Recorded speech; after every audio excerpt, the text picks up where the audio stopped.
Ito na naman ang mainit na balita mula sa mundo ng politika. Isang controversial na balitang yumanig sa buong bansa matapos hatulang guilty si President Kuting ng Norte Jr. sa kasong isinampa laban sa kanya. Sa kabila ng matinding depensa at matataas na abogadong kumakatawan sa kanya, hindi raw kinaya ng pera at impluwensyang bigat ng ebidensyang inilatag sa korte. Matapos ang desisyong ito, mariing nakikiusap ngayon si Kuting sa korte na itigil na ang kaso. Umaasa sa kahit kaunting konsiderasyon, ayon sa mga ulat halos magmakaawa raw ang Pangulo sa kanyang apela, bagay na ikinagulat ng marami, lalo't kilala siya bilang matatag at kumpiyansa sa tuwing humaharap sa publiko.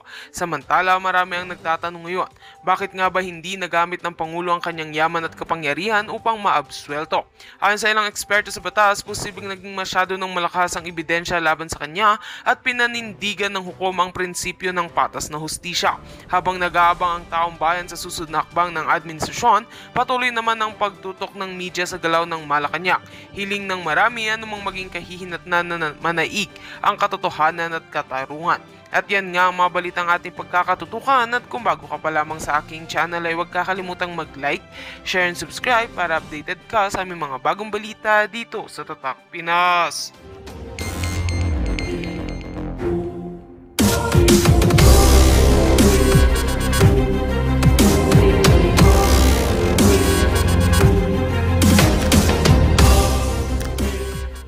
Hello! Magandang araw sa inyong lahat. Nandito na naman tayo para mag-ball job. Alrighty.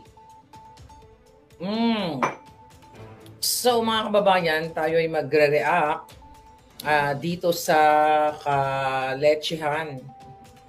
kaletsehan ni Amy Marcos. Okay?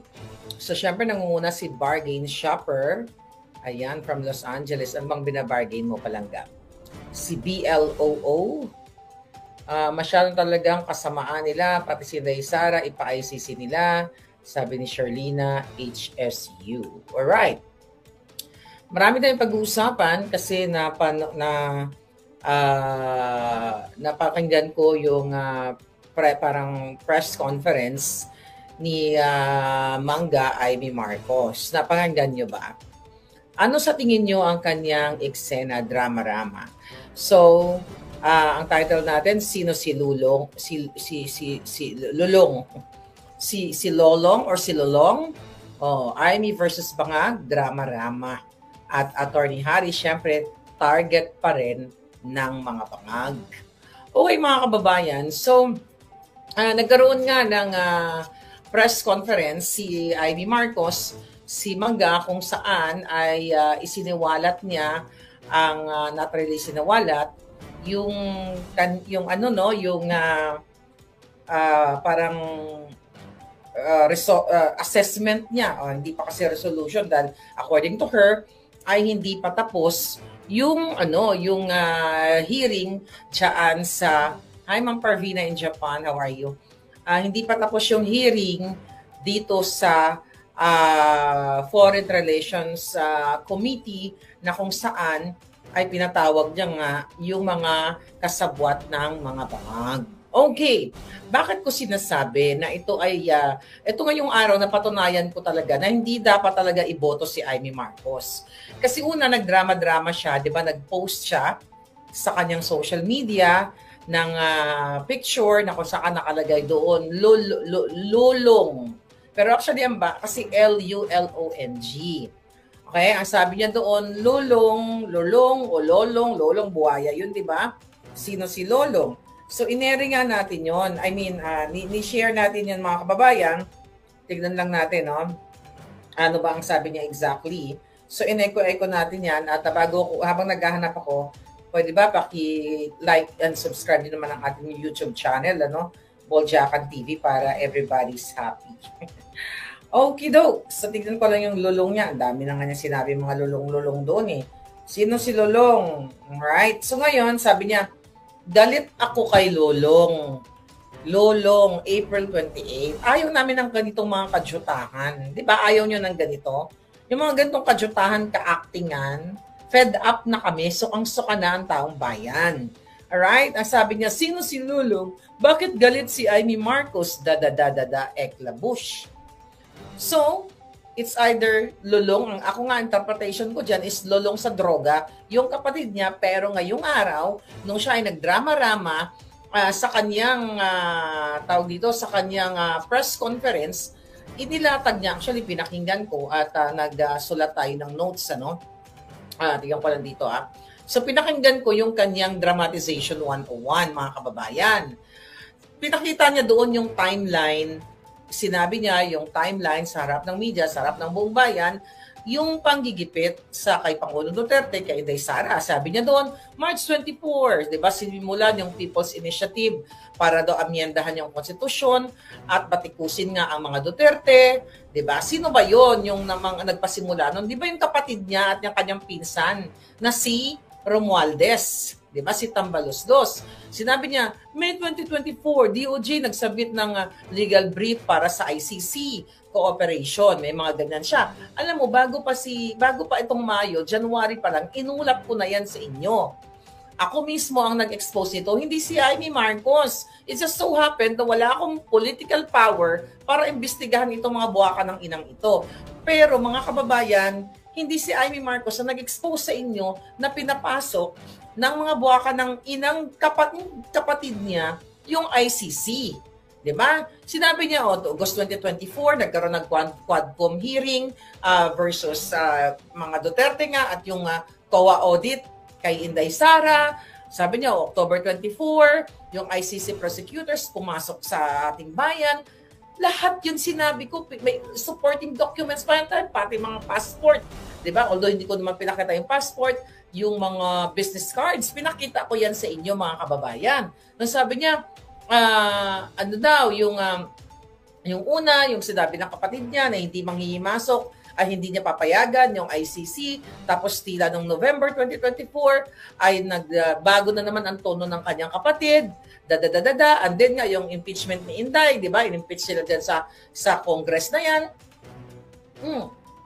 Inilatag niya yung mga ginawa ng pamilya niyang mga lulong o mga lulong sa pulburon at mga lolong o mga buwaya. Although sinasabi niya, okay, eto lang gusto ko lang linawin sa inyo kasi hindi kayo tanga eh. Ayoko na muli kayong magpabudol pa. Ako hindi na ako muling magpabudol sa mga Marcos. Never again. Sabi ko nga kahit na si Inday ay nagpo-promote sa kanya, but you have to read between the line at tignan nyo yung mga strategiya na ginagamit. Okay? Recently, diba, nung 2 days ago, talagang ipinadiinan ni Inday na, iboto nyo ang Duterte 10, iboto nyo ang black voting. So, ganun pa man tuloy natin dito. So, pinaliwanag niya yung paggigipit kay Inday Sara, at yun na nga, yung Oplan, ang sabi pa niya, Oplan Tugis o Oplan Pursuit. My goodness! I was the one who exposed about this Oplan Eliminate the Enemies. Remember that? SMNI, Pastor Quiboloy, o hindi ba nasabi ko na lahat yon? Kaya hindi kayo dapat nagpapasalamat sa kanya kasi ito lahat ay kadyutahan, kasinungalingan. Sinasabi niya nung February ay nakipagsabuatan na ang ICC sa ating, sa DOJ and everything, which is true. Then pinakidnap nila si Pangulong Duterte. Kaya ang problem dito, mga kababayan, ang sinasabi niya na based doon sa kanyang assessment, ay ipo-forward nila ito sa ombudsman. At ito nga daw ay coordinated effort ng DOJ, ng PNP, ng mga diplomats, DFA and everything. Tangay na. Sinabi ko na to sa inyo. Ano ngayon, nagsasagutan silang magkapatid at ang sabi dito, ang sabi pa niya, the arrest and transport of former President Rodrigo Duterte to the ICC was politically motivated. As ang sabi ng kapatid niya, si Bangag, everyone's entitled to their opinion, sabi niya. Sabi ni Bangag, I disagree. The problem with Amy Marcos, sinasabi niya doon, tinatanong siya, sino itong lulong na ito? Sabi niya, ito yung mga nasa tabi-tabi daw. Kapot kadyutahan yan. Sino ba ang presidente, mga kababayan? Di ba yung kapatid niya? Di ba yung pag-aresto kay Pangulong Duterte, hindi na, alam natin na group effort, inamin mismo yan ni DILG Secretary na crush ni Lisa Tanas, nagbiga-biga ang kipay ni Lisa Tanas, dyan kay, who's that, sa isang Remulla, kay John Vic Remulla. Sinasabi niya doon, sa isang oras ko pinakinggan yun, nakatulog nga ako, diba? Kahit papaano, natulog ako sa nganga bells niya. Pero pinapakinggan ko, iniintindi ko kung ano yung mga dramatization na sabi ko, pangangalanan niya ba na si Lolong? Ganyan-ganyan. Tapos sinabi niya doon na, ayun na nga, paulit-ulit na lang yan na yung ginawa kay Pangulong Duterte, ang pag-aresto sa pamamagitan nga daw ng ICC is politically motivated, pag-impeach kay Sara, politically motivated, yung mga ginagawa sa kay mga Duterte, it's, you know, like the Oplan Tugis at Oplan Horos, na ngayon ay yung Oplan Horos na yan, idinideny ng mga jutang sininabat, you know. Alam naman natin na i-deny nila yan at kinasuhan nila yung Manila Times kesyo hindi daw perma di dalipe yun. So lahat yan, kadyutahan na yan, idinideny ng mga bangag, harap-harapan na yung ebidensya, idinideny nila, hindi nga sila nahiya na pinakidnap ang Pangulong Duterte, di ba? So ang problema sa iyo ay me, okay, hindi tanga ang Pilipino. Alam namin na inimpeach si Sara, alam na ng taong bayan bago ka magngak-ngak na ito ay politically or bangag motivated. Yung kapatid mong bangag, nakita mo doon, sinasabi mo na ito, kinontempt mo si Lacanilaw, ganito, ganyan. Ngayon, at paulit-ulit mong sinasabi na naniniwala ka na ito yung politically motivated at alam na ng taong bayan yan na ang daming violate, hindi lang yung mga cabinet secretaries, di ba? At may mga cabinet secretaries, di ba nga? At ngayon, sinasabi mo, meron ngayon na ano sabi niya, may diversion strategy daw ngayon ang gobyerno. Sino ba ang gobyerno? Di ba kapatid mo? Diversion strategy, which is yung sinasabi ng mga bangag na yung issue sa West Philippine Sea at saka yung China trolls na pinapakalat ng mga hunghang. So, alam na natin yan, lahat-lahat ang pagka-aresto kay Pangulong Duterte, ang pagtugis not only sa mga Duterte, kundi pati mismo sa aming mga kritiko, sa mga antay-bangag, at sa mga ordinaryong citizen. Marami kang pwedeng dapat gawin, Amy, pero tinanong ka kung sino si Lolong o si Lolong. Ang sabi mo, tama ba mga kababayan, ang pagsabi niya, ay yung mga nakapaligid daw sa kapatid niya. Hindi ganoon, di ba? Hindi ganoon ang tamang sagot kung talagang ikaw ay concerned sa bayan. Ngayon, ang sinasabi mo na itong ICC, nagsabuatan ng Pilipinas, alam naman namin na lahat, kitang-kita na namin yan. Even before ka mag-open nitong iyong investigation dyan, okay, na wala ka namang, although syempre alam naman natin na ang trabaho mo ay mag-imbestiga in aid of freaking legislation, kadyotang legislation, tapos i-forward nyo sa ombudsman. Diba? Pero ano bang ginawa mo? Diba yun din ang ginawa mo nung when was that? Yung January? Yeah? Yeah, yung January, last year, 2024, nung inimbestigahan mo ang bribery involvement ng iyong kapatid. Alright? Yes, Vancouver, ay Maisog. Ay, meron pala tayong announcement, ano? Thank you, ga. Yung mga Pulangaw, sinisisi ang Maisog sa tragedy sa Vancouver para bang Maisog driver ang nanagasa sa mga inosenteng biktima. Nandoon ang akbayad na may banner ni Benhur Abalos. Ang Maisog ni isang Duterte material, wala. Ayun na nga, meron kayo. Kasi may naulat ako na sinisisi daw ng mga Jotang Genemes na mga surot na taga-suporta ni Bangag itong ating Maisog Vancouver doon sa trahedya na naganap dito sa Vancouver nga. So hindi po yan totoo, mga kababayan. Hindi yan totoo. Alright? So yan ay kasinungalingan. Wala pong banner ang Maisog dahil yun ay Lapu-Lapu Day. Walang political doon. Sa halip, yung ang Benhur Abalos nga na pinoromote ng mga makakaliwang grupo. Yun ngayon ang tinitwist ngayon ng Bangag Administration, mga kababayan, ang pagbibintang dyan sa Canada. At least malinaw tayo dyan, ga, na itong ginagawa talaga nila ay pagtitwist para may isisi o may pag-usapan silang iba. Okay? Hindi tayo aalis sa usapan dito kay Amy Marcos sa kanyang mga drama-drama, 'di ba? Na sinasabi niya na yung ano daw, yung doon sa kanyang sa kanyang press con na maraming cover up o mga ganyan, itinago daw ng gobyerno sa publiko yung proseso ng pag-aresto kay Pangulong Duterte, suppression of truth, chuba-chuchu, tinangka ng administrasyon. na itigil daw itong investigation sa Senado. Eh, sino bang ang administrasyon? Yung kapatid mo. Tapos sabi mo, hindi mo pa nakausap yung kapatid mo for ages. 'Di ba? Sabi mo, okay, granting, na totoo yan. O ano ka? Nakita mo ng julol yung kapatid mo at addictus benedictus ang kapatid mo, hindi mo pa rin siya mapangalanan. Sinisisi pa rin, mga kababayan ni Amy Marcos, ang mga nakapaligid sa kay Bangag. Ngayon, mga palangga, maraming pwedeng gawin si Amy Marcos bilang isang, bilang isang, senador. Di ba? Nakita niya yung unan, sabi ko nga kanina bago pumasok si Palangga. January, alam ni Amy Marcos na yung pinsan niya na si Romualdez na tumutugis sa mga Duterte sa atin lahat, ay nag-bribe ng tig 20 million each. The question right now sa iyo, Amy Marcos, sa inyo mga kababayan, para magkalinawan tayo. Yan ba ay pinush niya sa ombudsman para kasuhan ang kanyang pinsan?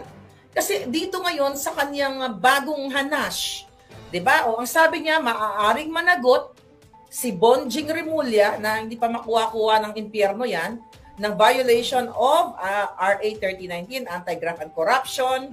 O ano mga violation? Si Marbil, arbitrary detention, violation of Chuba Chuchu, si Uling Torre, maaring managot sa arbitrary detention, Chuba Chuchu, kasi based dun sa kanyang investigation, sinakala Kanilaw, bakit si John Vic, bakit wala dito si Gibo, yung pinsan mo, di ba kamag-anak? I think they're related to Gibo, right? O the Aquino pala yun. So anyway, magkakamag-anak ka mga leche. Question ko, Amy Marcos, Mangga. Kaplastikan kasi yung lahat ng sinabi mo. Dali lang. Kaplastikan, asa na yung sadali. Yung aking charger, nawala, baka malubat ako. So anyway, mga kababayan, puro kaplastikan. Alright? Bakit kaplastikan? Hindi niya pinush. Hindi niya pinush sa ombudsman based dun sa January, not by scam, charter change.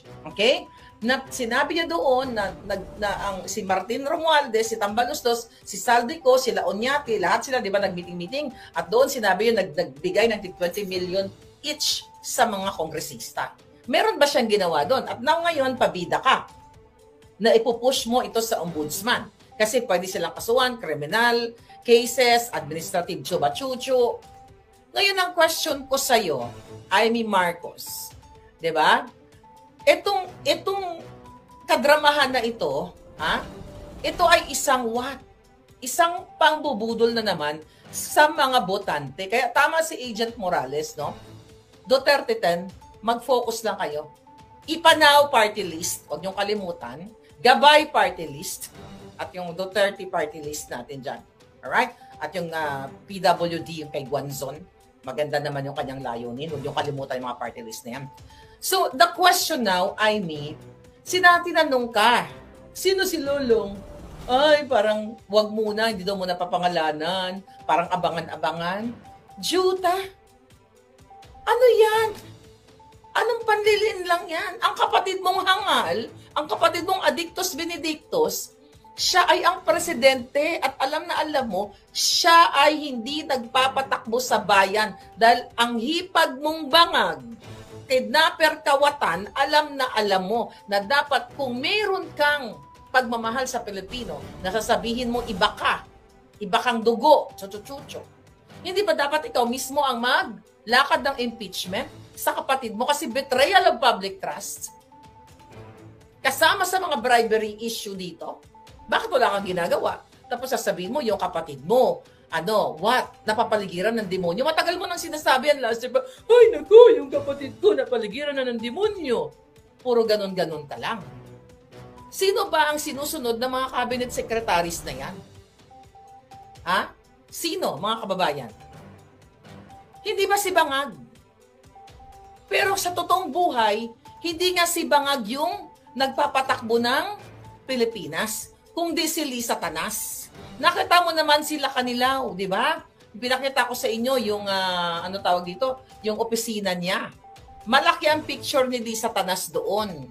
'Di ba? Parang si Lisa Tanas ang kanyang Diyos-Diyosan. Kasi ang nag-appoint, although sa legal, ang nag-appoint ng mga cabinet secretaries ay si Bangag. Pero ang totoo, si Bangag ay tumatango-tango lang. Tando-tando lang siya dahil wala siyang balls. Dahil sinasapak-sapak, dinudura-duraan, di ba? Ginujumbag-jumbag lang siya ni Lisa Tanas. So ikaw, Amy Marcos, wag mong lokohin ang taong bayan. Hindi ka mananalo dahil hanggang ngayon, binubudol mo kami. Wag mong sasabihin na yung kapatid mo ay pinapaligiran ng mga demonyo o ng sino man. Siya, sa legalidad, siya ay what? Just 1 minute. 1 minute. Siya ay, dali lang at ako'y alarma dito. Parang ng charger dyan, darling. Charger ng phone ko. Ba't nawawala dito? Okay, matuloy-tuloy lang ako, mga kababayan. So siya ay si Bangag. Siya ay sinusunod nitong mga sinasabi mo, sila Remulla, lahat yan, yung nag-group effort na yan, nasasabi mo, ipupush mo sa ombudsman na aari sila makasuhan ng mga ganito, ganere. Pero yung kapatid mo, ligtas. Nakalimutan mo ba kung nagbabasa ka ng batas? Ha? Nakalimutan mo ba na yung kapatid mo, siya ang presidente, siya yung chief executive? Eh bakit nililigtas mo siya? Diba? Siya ay may power. Diba? May kapangyarihan siyang tanggalin yung mga buwaka ng Ginimes na mga nag-group effort. Pero you know for a fact, Nilofa, na ang hipag mong kawatan, kidnapper, lahat ang nasa likod nito. Pero take kung ang bibig mo, magdadrama ka na si Lulong ay, ganito sa ano na lang natin abang-abangan. Ginagago mo taong bayan pero hindi mo ako magagago muli. Hindi mo magagago ang mga Pilipino. Kasi si Bangag ang kapatid mo ang presidente, anytime pwede niyang tanggalin yung mga hinayupak na yan na nagpag-kidnap kay Pangulong Duterte. Pero bakit sinasabi mo na napapaligiran siya ng mga jutang Ginimes? Presidente siya eh. So kung anong kapalpakan ng mga, not only kapalpakan, kung anong mga illegal na ginagawa ng cabinet secretaries niya, isang click lang niya, bakit di mo utusan ng kapatid mo? Dahil pinapanood ka naman niya. Ding, tanggalin mo ang mga kidnapper. Eh paano mo utusan yung kapatid mo? Dahil blood is thicker than water. At kahit alam nga ni Inday Sara mayroong item sa ISAF, sa AFP, na si Lisa Tanas at ang kapatid mo ay kasangwat sa pagkidnap sa 2 minor de edad doon sa Turkey. Bakit sinisisi mo yung mga cabinet secretaries na yan? Yan ay mga asong julo lang. Huwag mo kaming ginagago, lalo na ako. Dahil hindi ako natutuwa sa mga press con mo na, sabi doon, may nagtanong, ma'am, ano yung kay Inday Sara na isusunod na daw siya ng ICC? Ay, may nakapagsabi lang, chismis lang naman. Anong kajotahan yan? Ginagago mo kami. Totoong may information na ganyan. Bakit magpasakaling ganyan? Di ba? Yung kapatid mo, protektado mo, tapos hingiin mo boto ng mga Duterte supporters. Oy, mga Duterte supporters, tanga ka na lang kung iboboto mo si Amy. Diba? Sabi ko nga, iyayaan ko si Inday Sara kung ano strategy niya. Politiko siya, ako hindi. Pero tanga ka na lang. Ngayon nung narinig ko, sino si Lulong? Ay, abangan niyo. Ano yan, teleserye? Habang nagugutom ang Pilipino?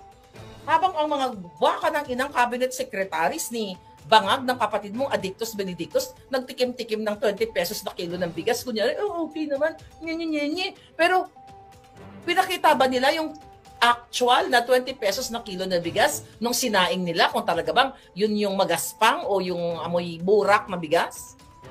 Huwag mong lolokohin yung Pilipino. Kayong mga OFW, kayong mga palangga, never again. Ine-etchos tayo ni Amy Marcos kasi sinasabi niya, inamin niya, ng administrasyon ay ganito, ganyan. Sino ba ang ulo ng administrasyon na sinasabi niya? Palangga, sino yung ulo ng administrasyon? Hindi ba yung kapatid niya? Si Palangga, been trying to reach out to you and then to say, I want to help in your fight. East Coaster here. Let's start by helping you get new laptop. Sabi ni Black to Common, okay? laptop kasi nakakaloka manood when it's cut. Oo nga pasensya na kayo sa ano natin. Thank you Palangga. Okay, don't support inside all Marcos. Okay. Get your laptop. Nakakaloka nanood. And while I don't support Duterte, I despise all Marcos. I'm pro-Philippines. Thank you for your courage. I respect that Palangga. But I hope, you make up your mind. Alright? Ngayon, mga kababayan, ako, ang sinasabi ko dito sa inyo, mga kababayan, yung ginagawa ni Amy Marcos na mga panglilin lang sa inyo, okay? Mga panlilin lang, hindi kayo dapat nagpapaniwala. Kasi lagi niyang sinasabi sa press ko niya, sa mga hearing niya, 'di ba, na yung ito ay gawa ng administrasyon. Sabi ko nga, nakalimutan niya ba kung sino ang puno't dulo? Sino ang puno ng sinasabi niyang administrasyon? Ay, hindi ba ano yung kapatid niya eh. Kaya sabi ko sa inyo, inaano tayo dito, ginagago tayo, ine-etchos tayo ni Amy Marcos para what? Re-electionist siya para sa inyong boto. Yan yung katotohanan. Dahil kung siya ay talagang para sa inyo, alam na alam niya na ang kapatid niya ay addictus benedictus. Pero bakit sinasabi niya dito? Although nilatag niya lahat, yung ginagawa kay Pangulong Duterte. Dali nga, give me 1 second.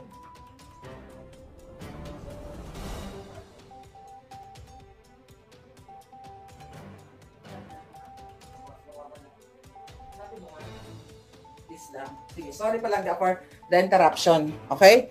Kanina full charge siya, may problema na talaga i-touch. But anyway, yun na nga, mabalik tayo dito sa kwento natin, mga kababayan. So, ulit-ulitin ko na yung mga cabinet secretaries niya, ni Bangag.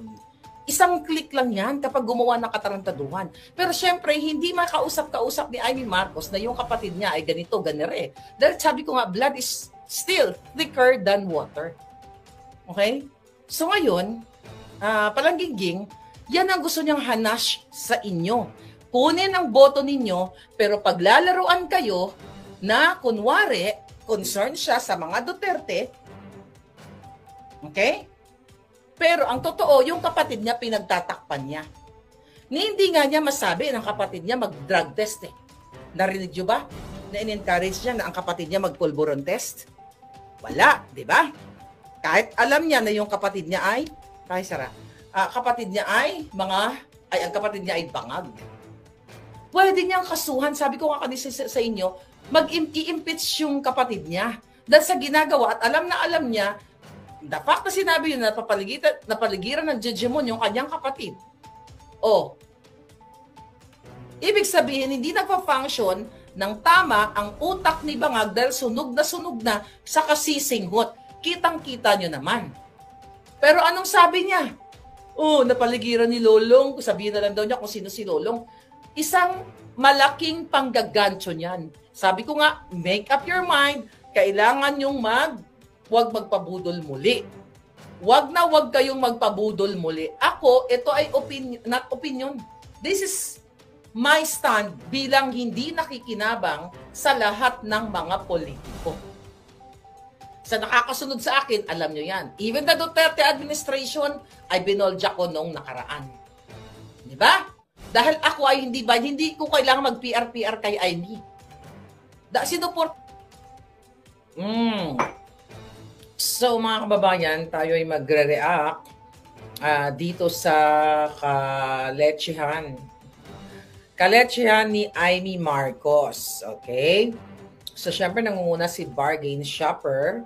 Ayan, from Los Angeles. Ano bang binabargain mo, Palangga? Si BLOO.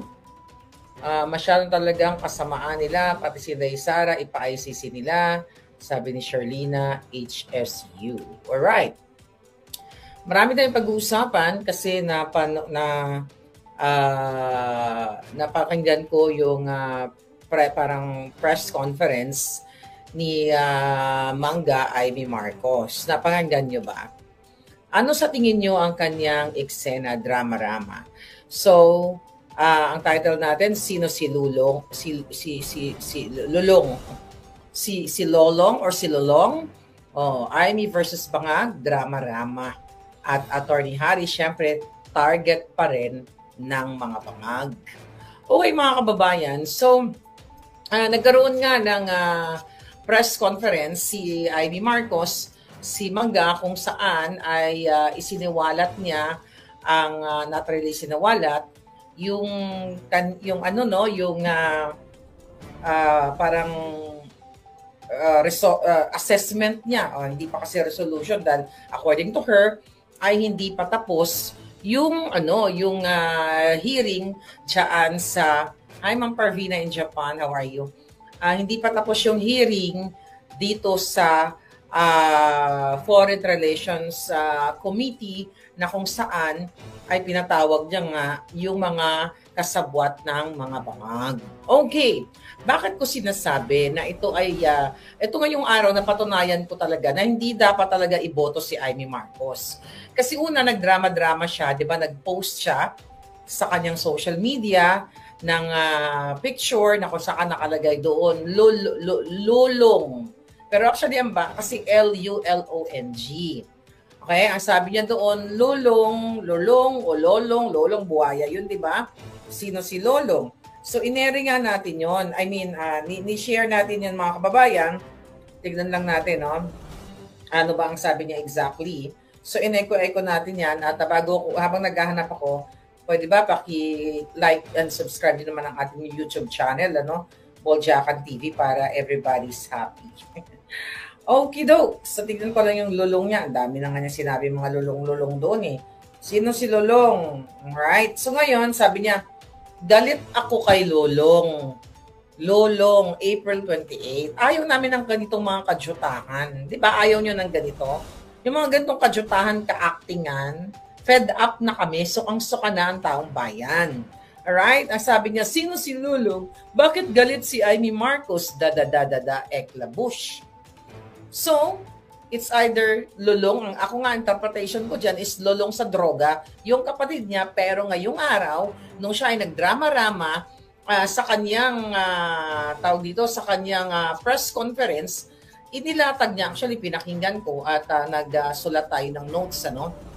Tingnan ko lang dito, So, pinakinggan ko yung kanyang dramatization 101, mga kababayan. Pinakita niya doon yung timeline. Sinabi niya yung timeline sa harap ng media, sa harap ng buong bayan, yung panggigipit sa kay Pangulong Duterte, kay Inday Sara. Sabi niya doon, March 24, di ba, sinimulan yung People's Initiative para daw amyendahan yung konstitusyon at batikusin nga ang mga Duterte. Di ba? Sino ba yon yung nagpasimula nun? Di ba yung kapatid niya at yung kanyang pinsan na si Romualdez? Di ba? Si Tambaloslos. Sinabi niya, May 2024, DOJ nagsabit ng legal brief para sa ICC cooperation. May mga ganyan siya. Alam mo, bago pa itong Mayo, January pa lang, inulap ko na yan sa inyo.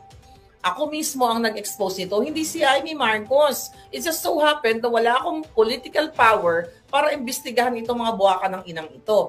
Pero mga kababayan, hindi si Amy Marcos na nag-expose sa inyo na pinapasok ng mga buwaka ng inang kapatid niya, yung ICC.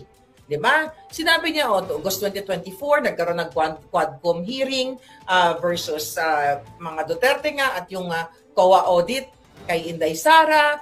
Sabi niya, October 24, yung ICC prosecutors pumasok sa ating bayan. Lahat yun sinabi ko, may supporting documents pa yan, pati mga passport. Diba? Although hindi ko naman pinakita yung passport, yung mga business cards, pinakita ko yan sa inyo mga kababayan. Nung sabi niya, ano daw, yung una, yung sinabi ng kapatid niya na hindi manghihimasok, ay hindi niya papayagan yung ICC. Tapos tila ng November 2024 ay nagbago na naman ang tono ng kanyang kapatid. And then nga yung impeachment ni Inday, di ba? In-impeach sila dyan sa Congress na yan.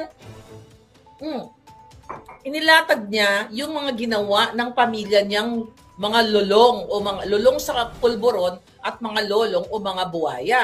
Although sinasabi niya, okay, eto lang gusto ko lang linawin sa inyo kasi hindi kayo tanga eh. Ayoko na muli kayong magpabudol pa. Ako hindi na ako muling magpabudol sa mga Marcos. Never again. Sabi ko nga kahit na si Inday ay nagpo-promote sa kanya, but you have to read between the line at tignan nyo yung mga strategiya na ginagamit. Okay? Recently, di ba, nung 2 days ago, talagang ipinadiinan ni Inday na, iboto nyo ang Duterte 10, iboto nyo ang black voting. So, ganun pa man, tuloy natin dito. So pinaliwanag niya yung paggigipit kay Inday Sara at yun na nga, yung Oplan, ang sabi pa niya, Oplan Tugis o Oplan Pursuit. My goodness! I was the one who exposed about this Oplan Eliminate the Enemies. Remember that? SMNI, Pastor Keboloy, o hindi ba nasabi ko na lahat yon? Kaya hindi kayo dapat nagpapasalamat sa kanya kasi ito lahat ay kadyutahan, kasinungalingan. Sinasabi niya nung February ay nakipagsabuatan na ang ICC sa ating, sa DOJ and everything, which is true. Then pinakidnap nila si Pangulong Duterte. Ngayon, ang problem dito, mga kababayan, ang sinasabi niya na based doon sa kanyang assessment, ay ipo-forward nila ito sa ombudsman. At ito nga daw ay coordinated effort ng DOJ, ng PNP, ng mga diplomats, DFA and everything. Tamay na. Sinabi ko na to sa inyo. Ano ngayon, nagsasagutan silang magkapatid at ang sabi dito, sabi pa niya, the arrest and transport of former President Rodrigo Duterte to the ICC was politically motivated. As ang sabi ng kapatid niya, si Bangag, everyone's entitled to their opinion, sabi niya. Sabi ni Bangag, I disagree. The problem with Amy Marcos, sinasabi niya doon, tinatanong siya, sino itong lulong na ito? Sabi niya, ito, yung mga nasa tabi-tabi daw. Ay, kapot, kadyutahan yan. Sino ba ang presidente, mga kababayan? Di ba yung kapatid niya?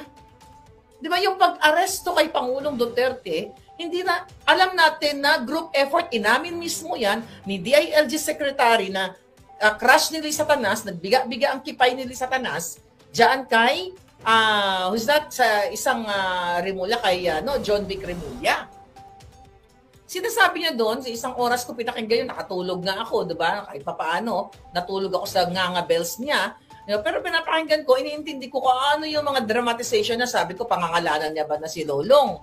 Ganyan-ganyan. Tapos sinabi niya doon na, ayun na nga, paulit-ulit na lang yan na yung ginawa kay Pangulong Duterte, ang pag-aresto sa pamamagitan nga daw ng ICC is politically motivated, pag-impeach kay Sara, politically motivated, yung mga ginagawa sa kay mga Duterte, it's like the Oplan Tugis at Oplan Horos, na ngayon ay yung Oplan Horos na yan, idinideny ng mga jutang sininabat, alam naman natin na i-deny nila yan at kinasuhan nila yung Manila Times kesyo hindi daw perma di dalipe yun.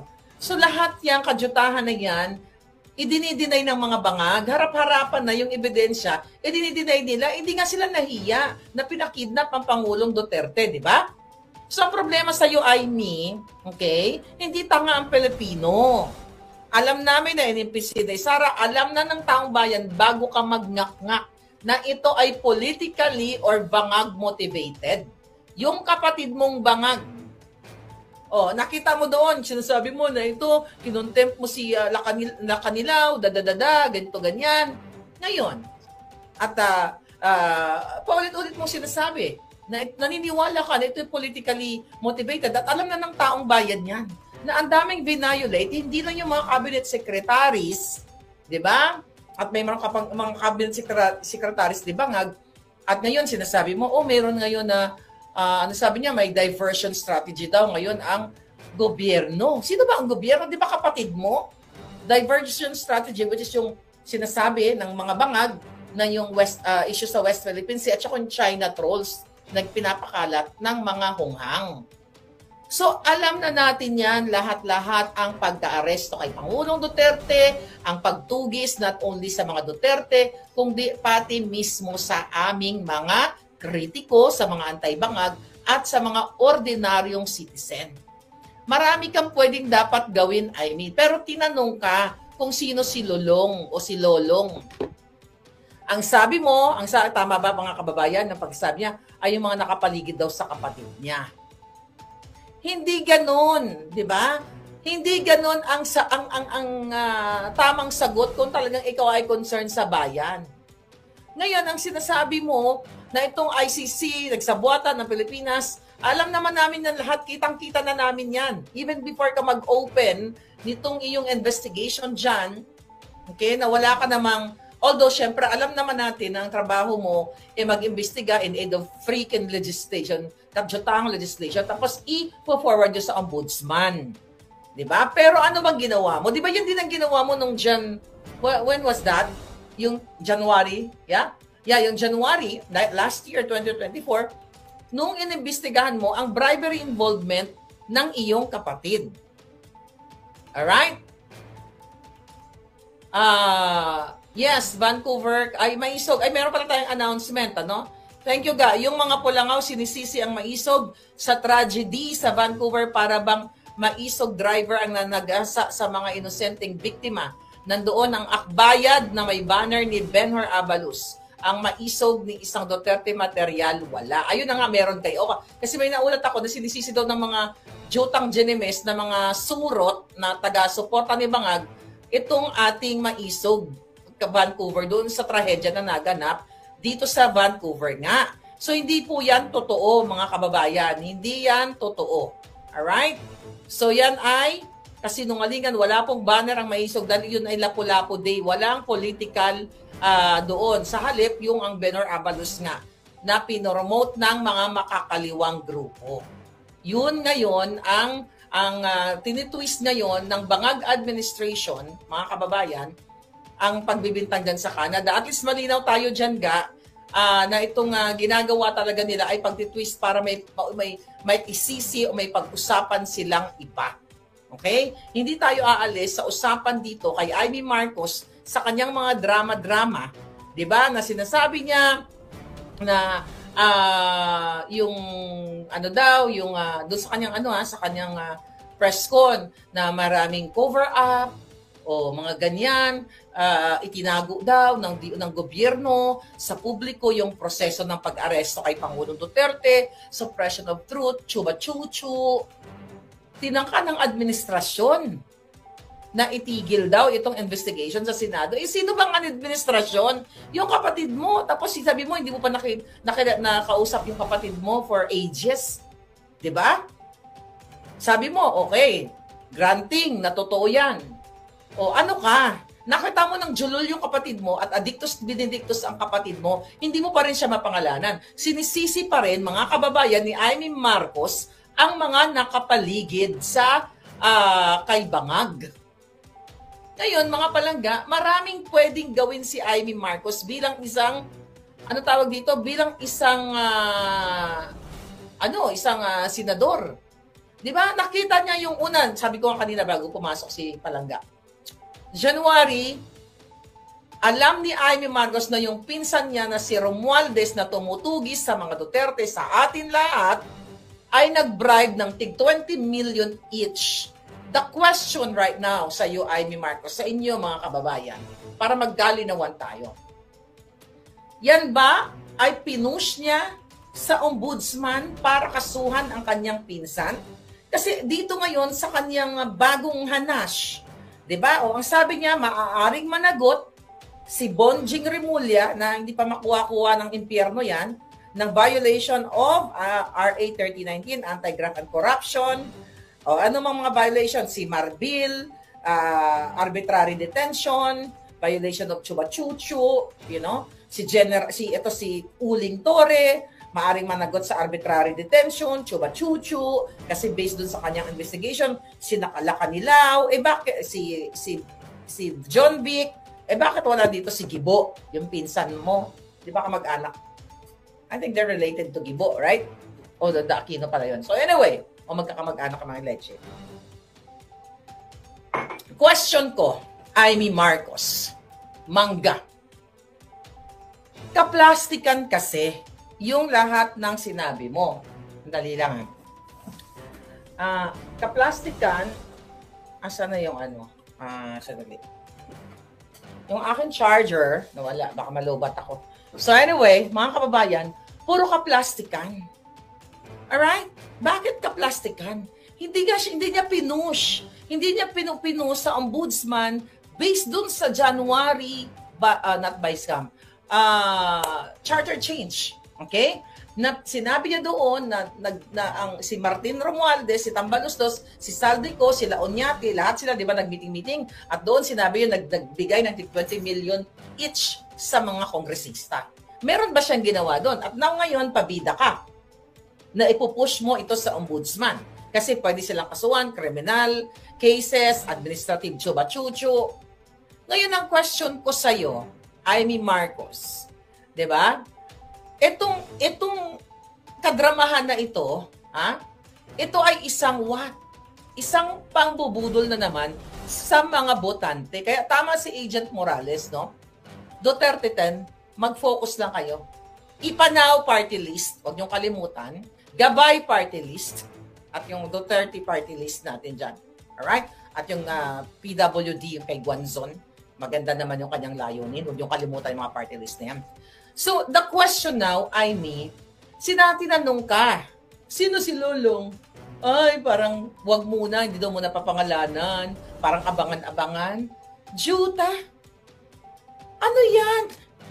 Anong panlilin lang yan? Ang kapatid mong hangal, ang kapatid mong Adictus Benedictus, siya ay ang presidente at alam na alam mo, siya ay hindi nagpapatakbo sa bayan dahil ang hipag mong bangag, kidnapper kawatan, alam na alam mo na dapat kung meron kang pagmamahal sa Pilipino, nasasabihin mo iba kang dugo, chuchuchucho.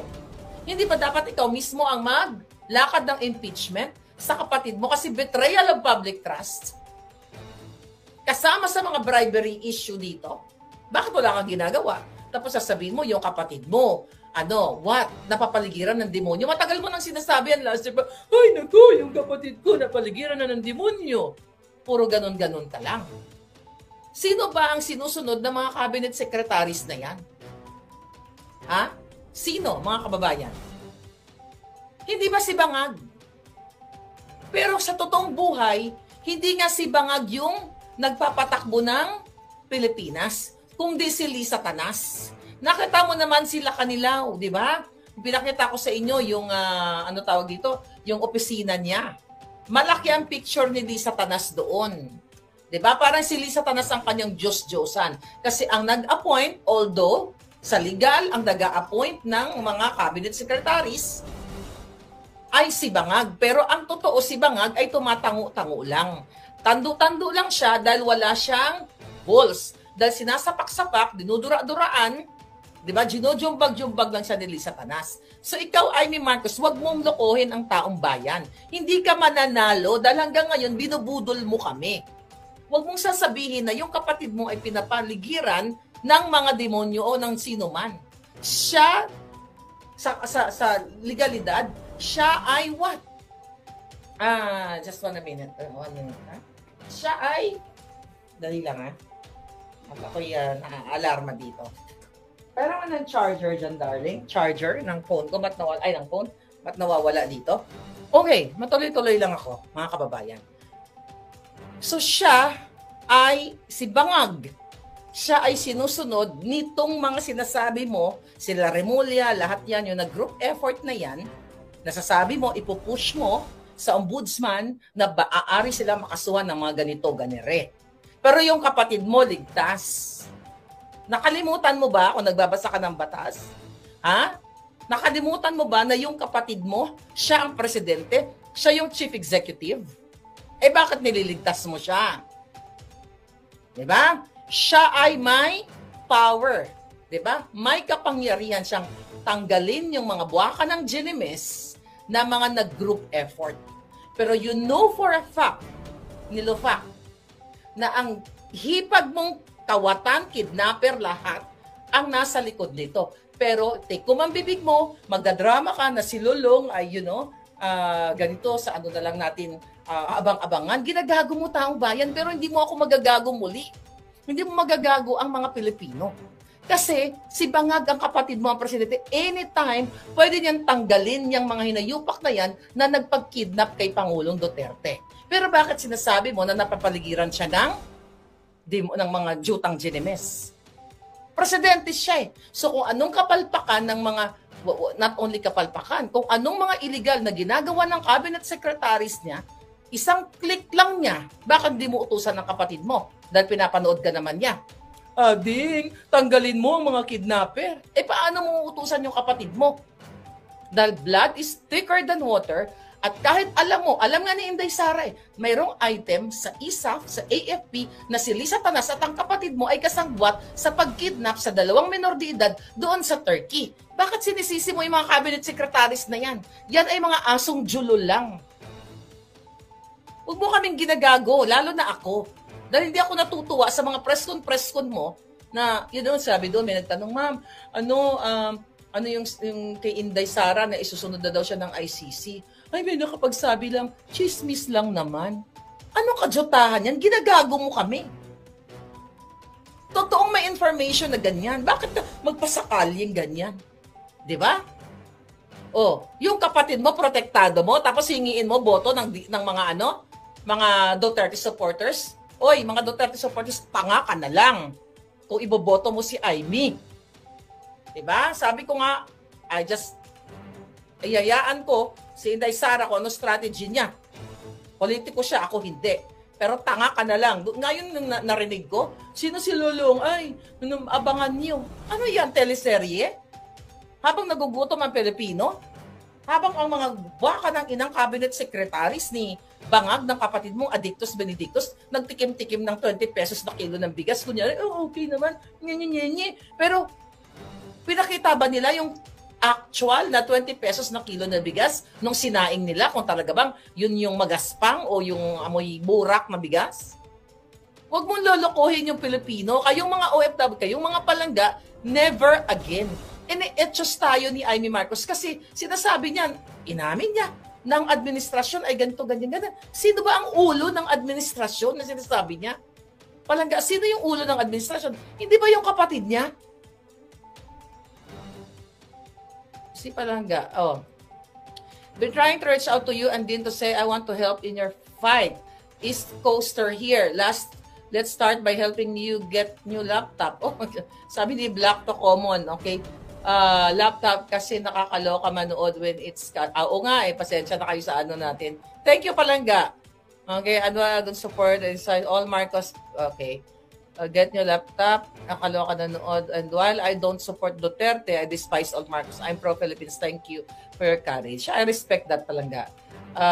But I hope, you make up your mind. Alright? Ngayon, mga kababayan, ako, ang sinasabi ko dito sa inyo, mga kababayan, yung ginagawa ni Amy Marcos na mga panglilin lang sa inyo, okay?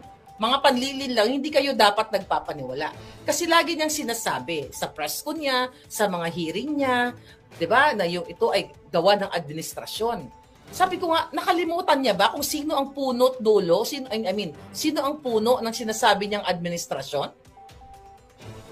Ay, hindi ba ano yung kapatid niya eh. Kaya sabi ko sa inyo, inaano tayo dito, ginagago tayo, ine-etchos tayo ni Amy Marcos para what? Re-electionist siya para sa inyong boto. Yan yung katotohanan. Dahil kung siya ay talagang para sa inyo, alam na alam niya na ang kapatid niya ay Adictus Benedictus. Pero bakit sinasabi niya dito? Although nilatag niya lahat, yung ginagawa kay Pangulong Duterte. Dali nga, give me 1 second.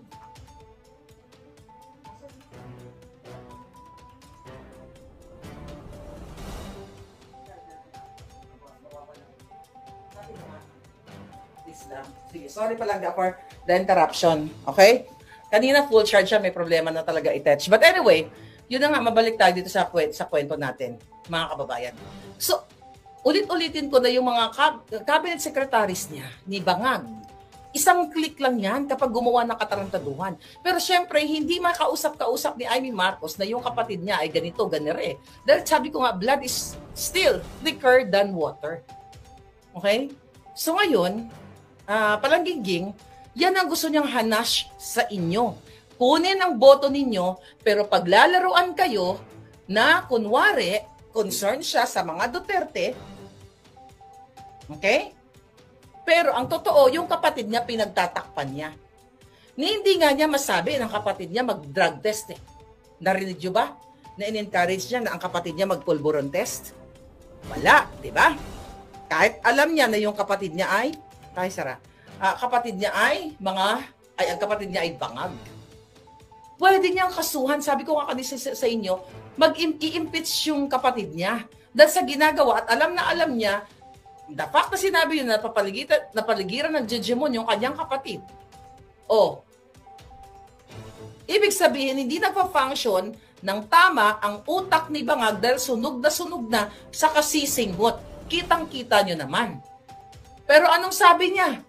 Oh, napaligiran ni Lolong. Sabihin na lang daw niya kung sino si Lolong. Isang malaking panggagancho niyan. Sabi ko nga, make up your mind. Kailangan yung huwag magpabudol muli. Huwag kayong magpabudol muli. Ako, ito ay not opinion. This is my stand bilang hindi nakikinabang sa lahat ng mga politiko. Sa nakakasunod sa akin, alam nyo yan. Even the Duterte administration ay binolja ko nung nakaraan. Diba? Dahil ako ay hindi ko kailangan mag-PR kay Amy.